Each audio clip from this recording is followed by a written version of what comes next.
My name's Lucas. I'm 28, and 2 weeks ago my phone buzzed with a message that made me laugh out loud. Not because it was funny, but because it was so wildly out of touch that I had to sit down before reading it again. It was from my sister, Mia, who's 26 and getting married in a month. The message wasn't a casual save the date or a sweet note about how excited she was. Nope. It was a link to a PDF titled Wedding Gift List, Mandatory. I thought it was a joke at first, until I opened it and saw what she was requesting. A new car. She had actually specified the make and model, a white Audi Q5, a down payment for an apartment in the city, and three separate designer bags that cost more than my monthly rent combined. And under each item, she had written priority in big, bold letters. I sat there staring at my phone, part amused and part irritated. Mia and I have never had the easiest relationship. Growing up, she was always the golden child, the one my parents bent over backwards for, the one who got a brand new car at 18 while I drove the family's hand-me-down that barely started in winter. I'd worked my way through college, paid off my own student loans, and was finally starting to build a little savings cushion.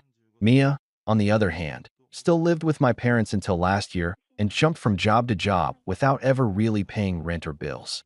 So seeing her ask me, not our parents, but me, to buy her an apartment, it made my stomach turn. I didn't respond right away. I let it sit overnight, hoping maybe I'd misread the tone or that there'd be a follow-up text saying, "Ha, just kidding." But no.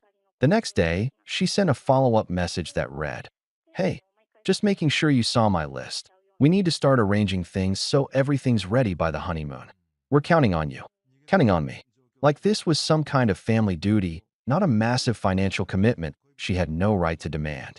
That's when I texted back, "Mia, I'm not buying you a car or an apartment. I'll get you something off a normal registry, but I'm not spending tens of thousands of dollars on this." Her reply came almost instantly, like she'd been sitting there waiting for me to answer. "Wow, are you serious? You're my brother. This is what family does. If you're not willing to step up, then don't even bother coming to the wedding." I just stared at the screen, my heart pounding a little harder than I expected. It wasn't even disappointment I felt. It was a weird mixture of relief and anger.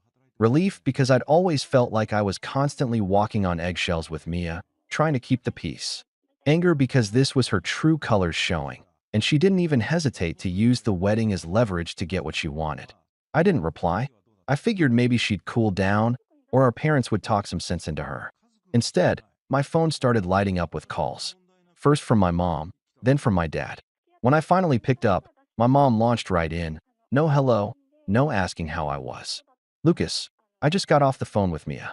She's crying. She says you told her you won't contribute to the wedding gifts. What is going on with you?" I took a deep breath and tried to explain calmly. "Mom, she didn't ask me to contribute to a wedding gift. She asked me to buy her a car and an apartment. That's not normal, and I'm not doing it." There was silence on the other end for a second, and then my mom sighed like I was the one being unreasonable. "You know she's starting a new life. It would mean so much if you helped her get a good start." I pinched the bridge of my nose. "I'm not bankrupting myself for a wedding, Mom. I have my own life to think about." That's when my dad cut in, his voice sharper than usual. "Lucas, if you can't support your sister on her big day, then maybe you should sit this one out. We don't need negativity ruining the celebration." That hit me harder than Mia's text had. I'd always been close with my dad, or at least I thought I had. To hear him take her side so quickly, without even trying to understand where I was coming from, made something snap inside me. "Fine," I said quietly. "If that's how you all feel, then I won't come." And I hung up. The days that followed were weirdly quiet. I didn't hear from anyone in the family for almost a week. No check-ins, no casual messages. I started to wonder if maybe I had overreacted, but then a friend of mine sent me a screenshot from Facebook. Mia had posted a long status about fake family members who abandon you when you need them most, and how she was so thankful for her real support system. Dozens of relatives had commented things like, "You don't need toxic people on your big day, and focus on your happiness, girl."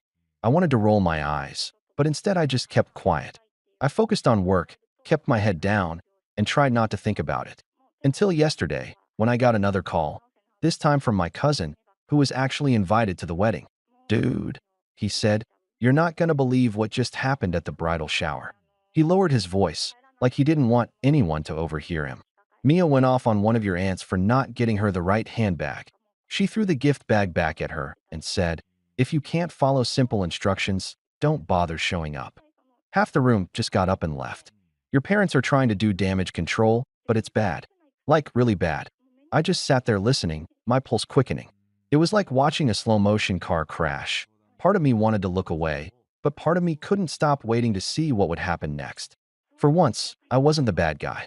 I wasn't the one causing the drama. I was just sitting back and letting Mia show everyone exactly who she was.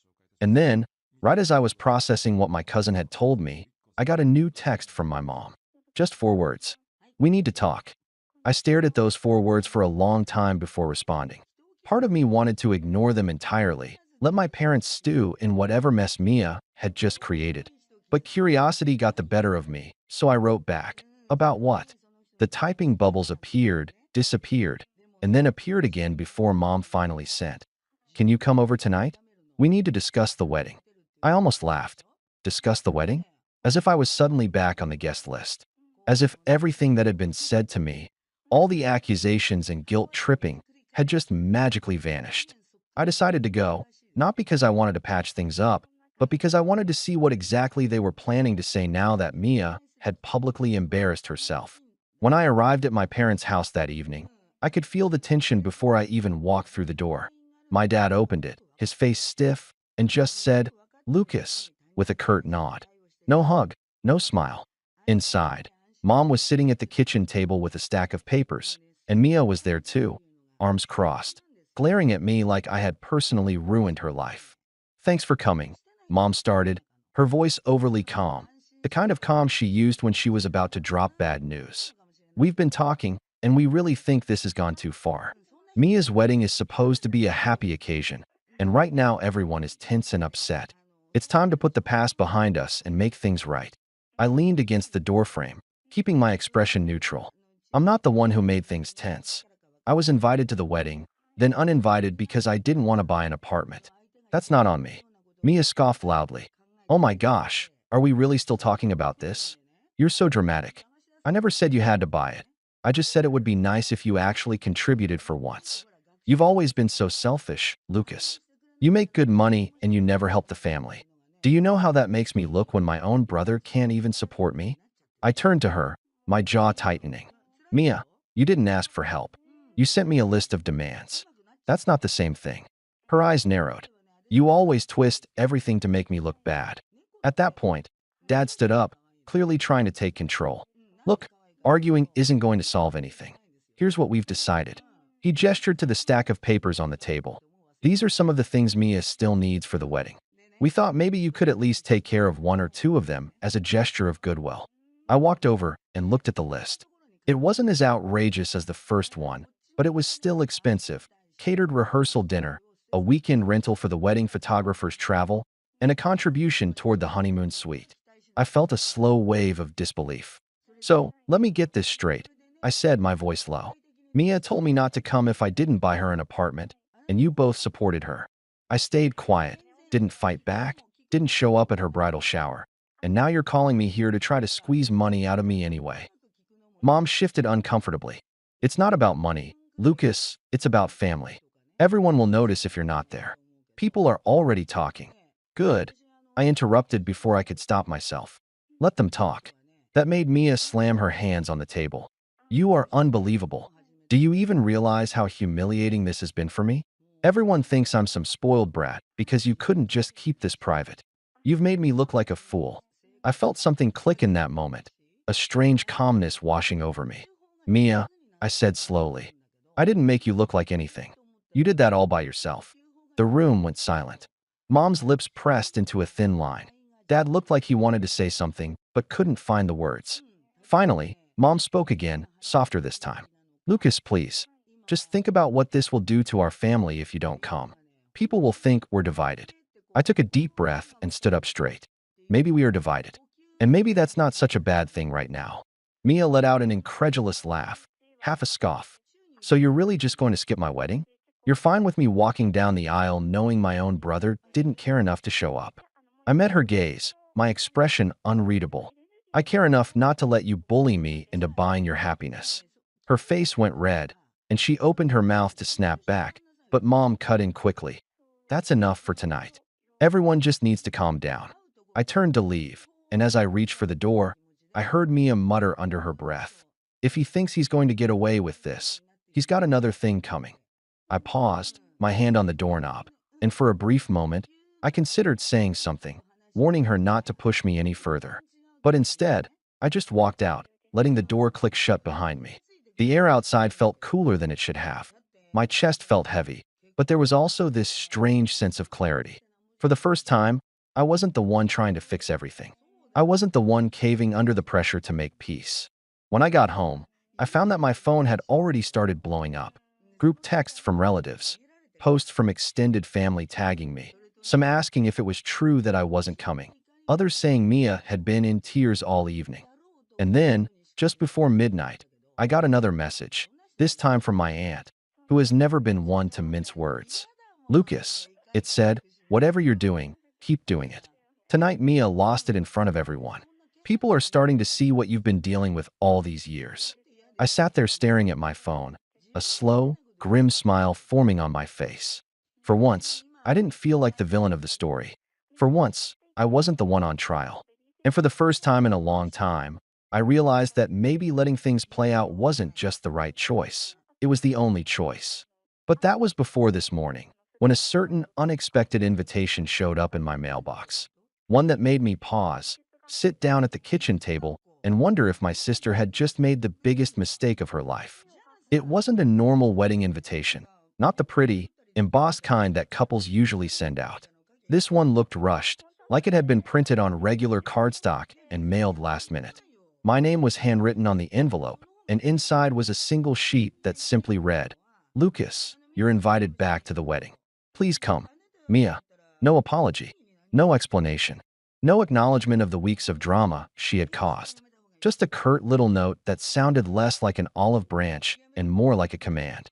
I read it 3 times, trying to decide if this was some kind of joke. Then I noticed something odd. The RSVP section had been scratched out with pen, almost like they hadn't meant to send it, or had sent it out of desperation. Later that afternoon, I got a call from my cousin again. He was practically whispering, "You're not gonna believe this, but Mia is panicking. Half the wedding party is threatening to drop out. Your aunt won't speak to her. 2 of your uncles told her they're skipping entirely, and apparently one of her bridesmaids told her she's acting like a dictator. Your parents are begging people to still come." I leaned back in my chair, listening. There was a strange mix of satisfaction and heaviness in my chest. Satisfaction because Mia's tantrums were finally catching up to her. Heaviness because I could hear the stress in my cousin's voice. He genuinely didn't want the wedding to fall apart. "So now she wants me there to make it look like everything's fine," I said quietly. "Exactly," he replied. "I think she's terrified of losing face. She's telling people you misunderstood her, that it was just a joke, that she never meant to kick you out. But nobody's buying it. She's unraveling, man." That night, I got a text from my dad. This time, it was almost pleading. "Lucas, your sister is having a hard time. Please don't make things worse. Just come to the wedding. It would mean the world to your mother and me." I sat with that for a long time, my phone on the coffee table as I paced around the room. It wasn't lost on me how quickly the tables had turned. 2 weeks ago, I was the one being painted as the villain, the one being told to stay away. Now they were asking me to come back, not because they suddenly respected me, but because Mia's behavior had finally cost her something. I couldn't sleep that night. I kept replaying every moment in my head. The list she sent me, the ultimatum, the smug tone in her voice when she told me not to come, and then the way she exploded at the bridal shower. It felt like all those years of being brushed aside, told to just be the bigger person, were building up inside me. For once, I had the leverage. For once, she needed me more than I needed her. The next day, Mom called. This time her tone was softer, almost apologetic. "Lucas, honey, I know this has been hard. Your sister isn't perfect. She can be demanding, but she's under a lot of stress right now. Can't we all just move on? The wedding is supposed to be about love and family. Don't you want to be part of that?" I took a deep breath. "Mom, I do want to be part of the family. But being part of the family shouldn't mean letting Mia walk all over me. Do you realize what she asked me for? A car, an apartment, designer bags. And when I said no, She tried to shame me into giving in. Mom was quiet for a long moment. Maybe she went too far, she admitted reluctantly. But she's your sister. If you don't come, she'll never forgive you. And I don't think I could handle seeing you two estranged forever. There it was, the emotional card I knew would come eventually. I closed my eyes, thinking, if I went, I'd be signaling that Mia could treat me however she wanted and still get what she wanted in the end. If I didn't go, I'd be blamed for ruining her big day, no matter how unreasonable she had been. That evening, I took a long walk around my neighborhood, trying to clear my head. I passed by a small wedding venue that was setting up for an event, and I stopped for a minute, watching strangers hang string lights and arrange flowers. I imagined Mia walking down the aisle, smug and satisfied that she had gotten her way. The thought made my stomach twist. When I got home, I found yet another message waiting for me, this time from Mia herself. It was longer than anything she'd sent before. Lucas, I know we've been fighting, but I really want you there. It won't feel right without you. I'll even let you bring whoever you want. Just please come. I promise it will be a day we can all look back on happily. For the first time, there was a hint of vulnerability in her words. But I couldn't shake the feeling that this wasn't about reconciliation. It was about optics. She didn't want a happy day with her brother there. She wanted a perfect photo album. As I set the phone down, an idea began forming in the back of my mind. One that made me sit very still because it was equal parts satisfying and dangerous. And when my cousin called me later that night with one more piece of information, a very specific detail about Mia's seating chart, that idea suddenly became much clearer. When my cousin told me about the seating chart, I actually sat down and grabbed a pen. He said Mia had rearranged the entire front section so that the family would look picture perfect during the ceremony. My parents would sit in the front row, of course, right next to the groom's parents. Then, a few spots down, there was now a very conspicuous Lucas Plus guest place card, dead center, where everyone would see me the moment I walked in. It wasn't just about me being there anymore. This was about control.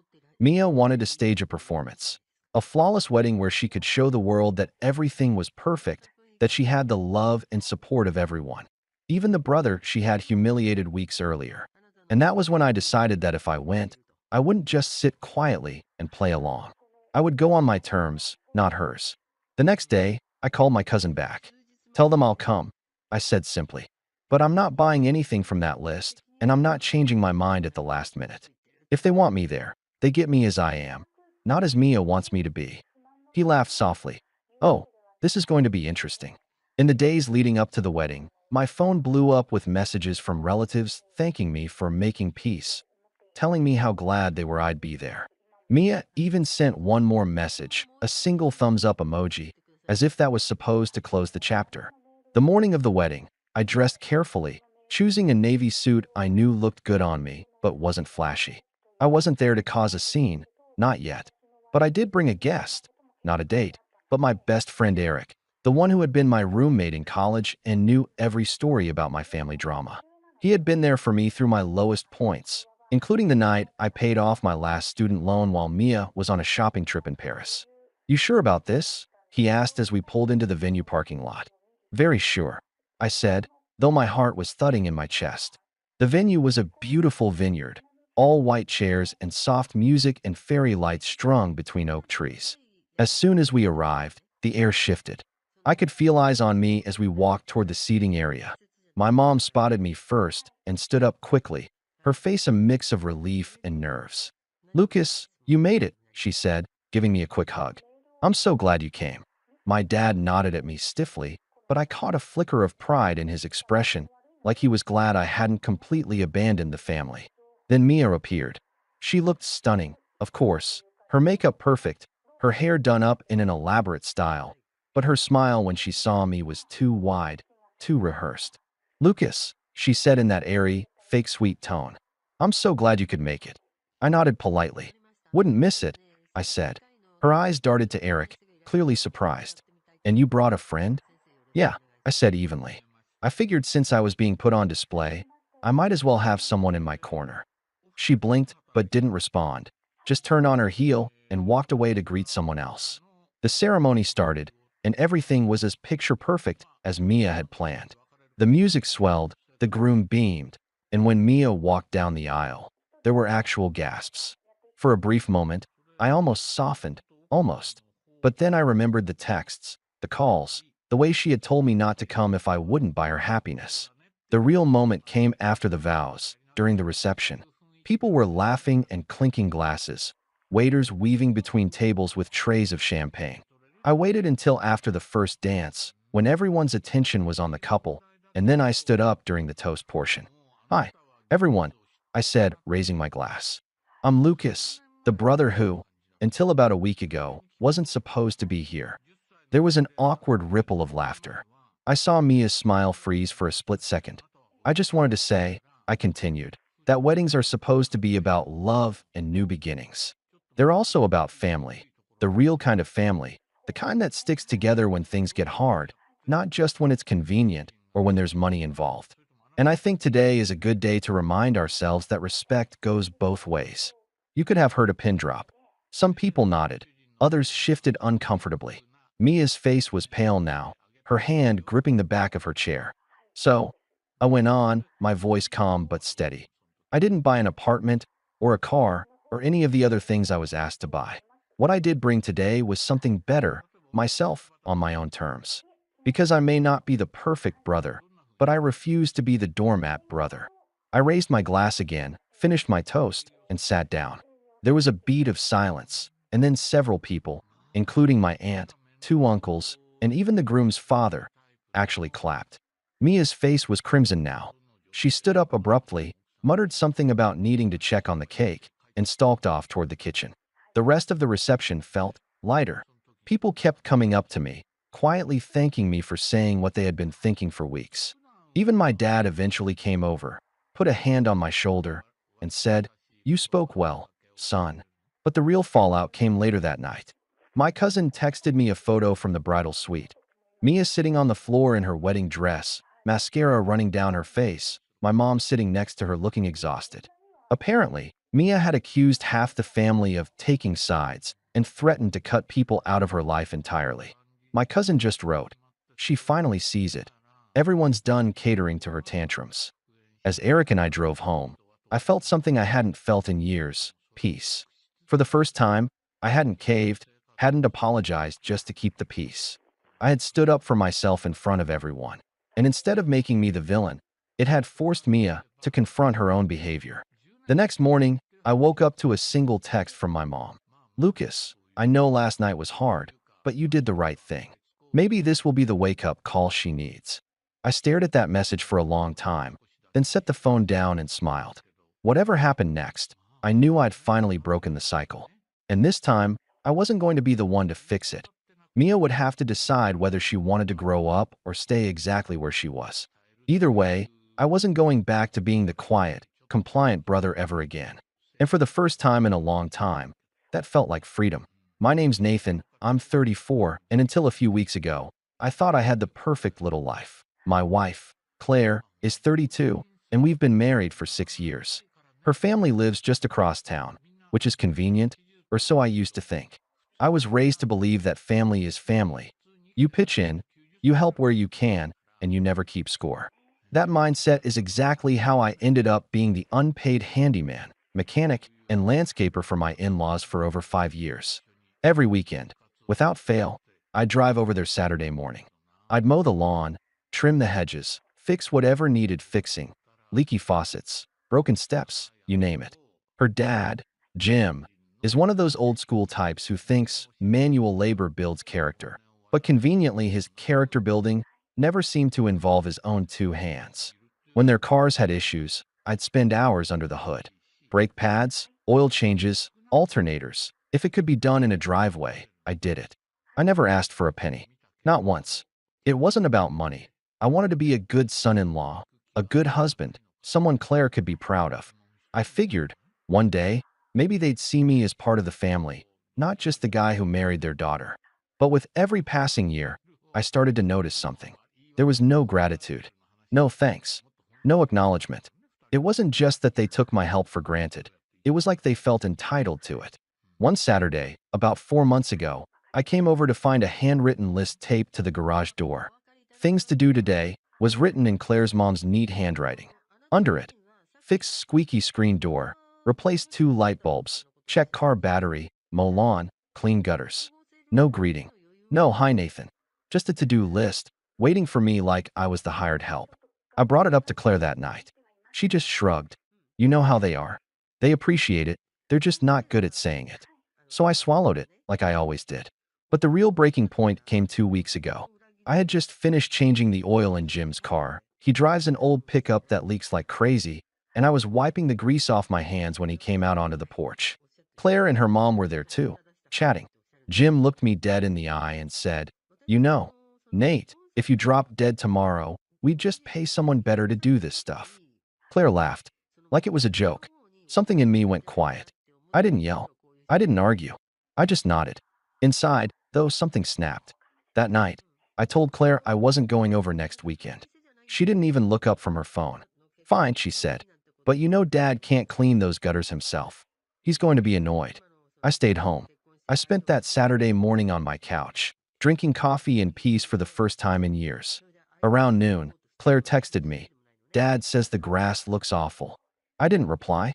By Sunday night, the messages were getting snippy. "You're really going to let them sit there with broken stuff all week? They need your help." I ignored those too. Monday was tense. Tuesday, Claire barely spoke to me. Wednesday, she was cold, slamming cabinets a little louder than usual. And then Thursday came. I was sitting in a quiet little cafe downtown, halfway through lunch with someone I never expected to talk to one-on-one, Claire's boss, Mark, when my phone buzzed. It was Claire. I didn't pick up, but a second later, my screen lit up with a message. "What are you doing having lunch with Mark?" I looked across the table at him, and he just smiled slightly, like he'd been expecting this moment. And that's when I realized. I realized two things in that moment. First, Claire was definitely watching me. Whether she had someone in the office report to her or she just happened to pass by the cafe, she knew exactly where I was. Second, she was panicking. Not confused. Not curious. Panicking. Mark, being who he is, didn't miss a beat. "Looks like she saw us," he said calmly, sipping his coffee. "You okay with that?" I nodded, slowly. I think this was overdue. See, Mark isn't just Claire's boss. He's the general manager of the company she's worked at for 8 years. I've only met him a few times at company parties, but he's always been friendly and professional. A few weeks back, I ran into him while getting gas, and we got to talking. I mentioned, kind of offhandedly, that I do mechanical work as a side thing, and he asked me if I'd ever considered consulting for small businesses, helping them save money by maintaining their own equipment. He even said he could introduce me to a few local business owners. I'd thought about it for a while, and after what Jim said that Saturday, I decided to take him up on the offer. Lunch with Mark wasn't just lunch. It was an informal business meeting. We were talking about me leaving my current dead-end job and starting something new. Something that might just make me independent enough to never owe Claire's family another Saturday in my life. But to Claire, all she saw was me sitting across from her boss, smiling, eating, talking. Without her. Without warning. By the time I got home, she was pacing in the kitchen. "What was that?" she demanded as soon as I walked in. "What was what?" I asked, deliberately keeping my tone calm. "Lunch with Mark." Her voice had that sharp, incredulous edge I'd heard plenty of times before. "Do you have any idea how that looks? People are going to think you were talking about business." I cut in. "That's exactly what we were doing." She blinked, thrown off. "Business?" "Yes," I said simply. "I've been thinking about leaving my job. Mark thinks I could make something out of it, consulting. He's introducing me to some people." Claire's face changed. Not to pride, not to support, to anger. "You didn't tell me about this," she snapped. "No," I said evenly. "I didn't." For a moment, we just stared at each other. There it was, the quiet, unspoken truth. For years, I had been an extension of her family, an extra pair of hands to fix what they wanted fixed when they wanted it fixed. My time, my effort, my weekends, they were all assumed to be theirs. And now, suddenly, I was doing something for myself. Something that might pull me out of their control. That night, she called her mom. I heard her whispering in the bedroom, her voice low and urgent. A little while later, my phone buzzed. It was a message from her dad. "So you're too good for us now? You think you're better than this family?" I didn't reply. The next day, when I came home from work, I found Jim's truck parked halfway up my driveway. He was sitting on the hood, arms crossed. "We need to talk," he said the second I got out of my car. I walked right past him toward the front door. I don't think we do. Don't get smart with me, Nathan, he said, following me. You think just because you had one fancy lunch with Mark, you're big stuff now? You owe this family more than you think. That stopped me. I turned around slowly. I owe this family. I repeated. Darn right you do, he said, his face red. All the meals we've fed you. All the holidays we've had you over. All the free work I've done for you. I said, my voice sharper now. All the weekends I gave up. All the oil changes, the lawns, the gutters. That's what family does, Jim interrupted. You think you're special? You think anyone's going to thank you for doing what you were supposed to do? I just stared at him, feeling something in me go cold. You're right, I said finally. No one's going to thank me, which is why I'm done. Jim's face turned an alarming shade of red. You don't get to just be done, Nathan, he snapped. You're married to Claire. That means you're part of this family. We take care of each other. I didn't say anything. I just went inside, shut the door, and locked it behind me. That night, Claire told me she was going over to her parents' house. She didn't ask me to come. She didn't even look at me when she left. The house felt so quiet after she was gone. For the first time in years, I felt a strange sort of peace. And yet, deep down, I knew this was only the beginning, that Jim and Claire wouldn't just let this go. And sure enough, the next morning, when I opened my email, there it was, a message from Mark's office. Not to me, but to my personal inbox, forwarded by Mark himself. It was from Claire, and what she had written made my stomach twist. I sat there staring at the screen for a full minute before opening the email. I already knew it wasn't going to be good, but nothing could have prepared me for just how far Claire had gone. The subject line read, "Concern about Nathan." And then, in polite but unmistakably sharp corporate language, Claire had written, "Hi Mark. I wanted to let you know that my husband Nathan has been feeling a bit lost lately and might be going through some kind of midlife crisis. He's been talking about leaving his stable job for some risky consulting thing, and I'm worried he might be trying to drag you into it. Please don't encourage him too much. He's not in a good headspace right now and sometimes makes impulsive decisions he regrets later. Thanks for understanding. Claire." My jaw tightened as I read it again. And again, she had gone behind my back, undermined me to her boss, tried to paint me as unstable, all because I wanted to do something for myself. It wasn't just disapproval. It was sabotage. Mark's forward of the email came with a short note. Thought you should see this for yourself. Still happy to connect you with those business owners if you're interested. Just let me know. I sat there for a long time. My coffee went cold. My thoughts swirled in 1,000 directions.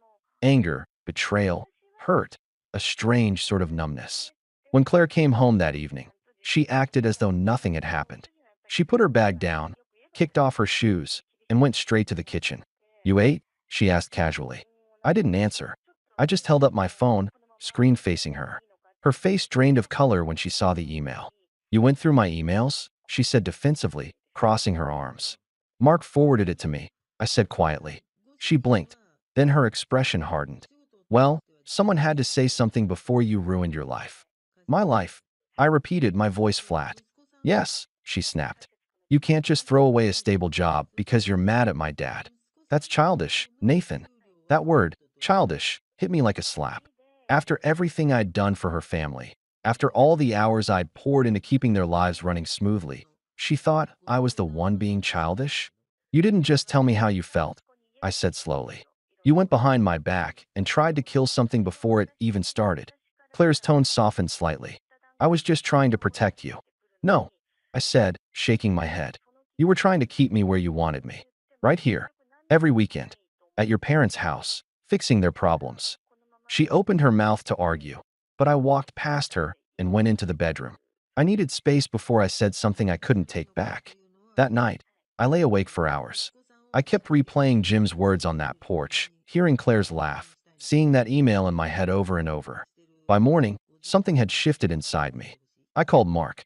I'm in, I told him. Whatever meetings you can set up, I'll take them. He didn't hesitate. Good, he said. First one's tomorrow at noon. I'll send you the address. Claire noticed the change almost immediately. That night at dinner, she asked, So, did you talk to Mark? Yes, I said simply. She waited for me to elaborate, but I didn't.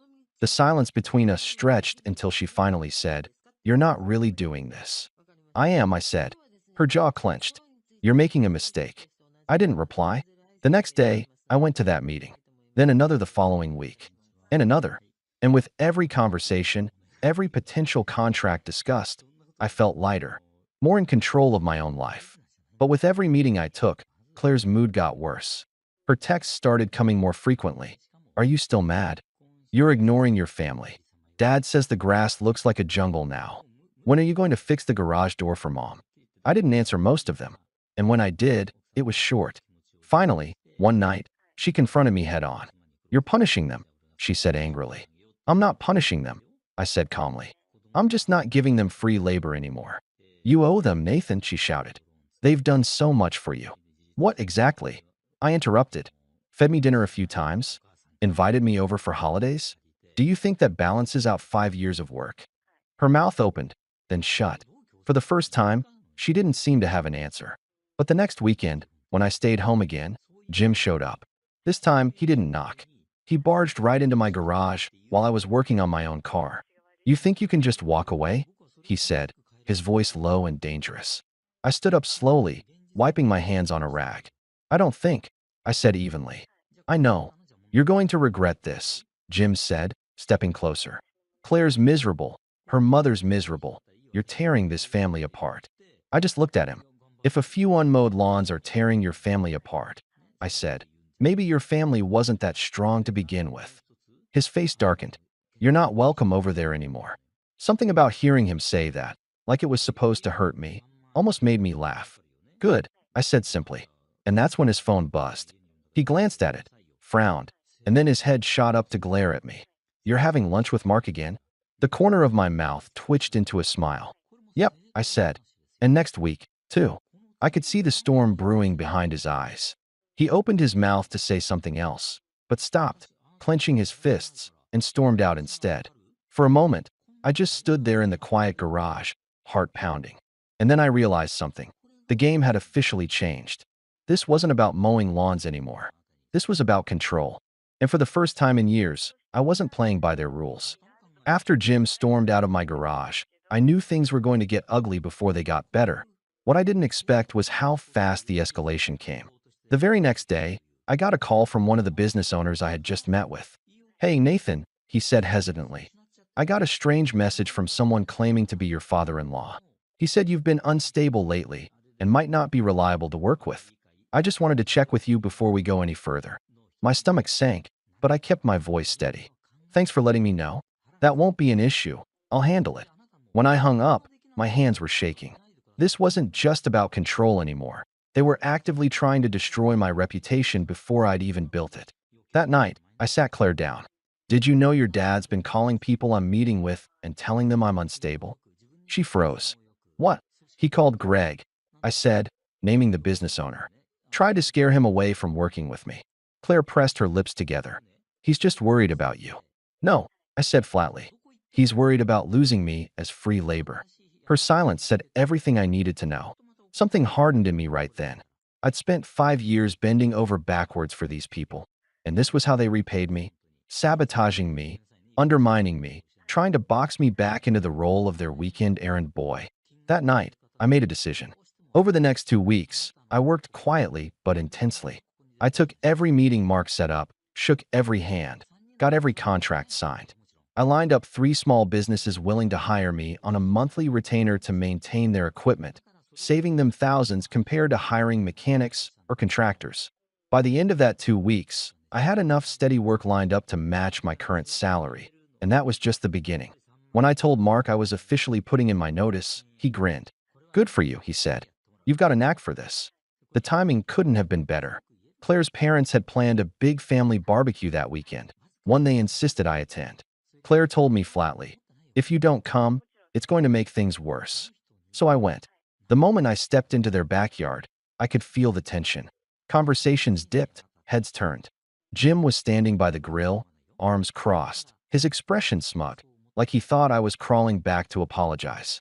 I waited until everyone had a plate, until the noise of chatter filled the air, and then I stood up. I've got an announcement, I said calmly, and the yard went quiet. I've officially resigned from my job, I continued. Starting next month, I'm running my own consulting business full-time. I'll be working with several local companies, maintaining their equipment and helping them save money. There was a beat of silence. Then Jim laughed, that loud, condescending laugh that had grated on me for years. So that's it. You threw away a good job just so you can tinker with machines and pretend you're important. I didn't rise to the bait. I just smiled slightly. You'll be pleased to know this also means I won't be available on weekends anymore. No more lawns, no more oil changes, no more honeydew lists. You'll need to hire someone. Maybe even someone better, like you said. Jim's face turned red. You ungrateful. Actually, I cut in, my voice calm but carrying across the yard. I'm just done being taken advantage of. I spent 5 years working for free because I thought that's what family did. But family doesn't laugh in your face, call you childish, or try to ruin your opportunities. Family supports you. And since that's not what I'm getting here, I'm drawing a line. Claire's mom looked shocked. Claire looked furious, but not surprised. You can't just walk away from family, Nathan, Jim said, his voice low and dangerous now. I'm not walking away from family, I said. I'm walking away from people who think they own me.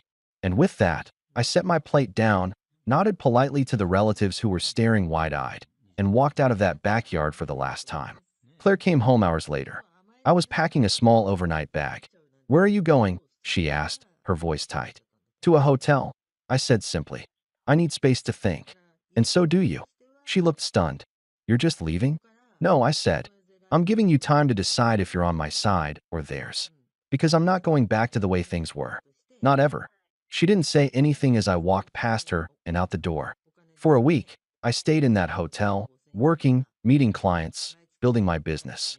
Claire texted a few times, asking when I was coming home, but I didn't answer until I was ready. When I finally returned, I found her sitting on the couch, pale and quiet. They're angry, she said softly. Dad says you humiliated him. Good, I said simply. She looked at me then, really looked at me, and for a moment, I saw something shift in her expression. You're serious about this, she whispered. Yes, I said.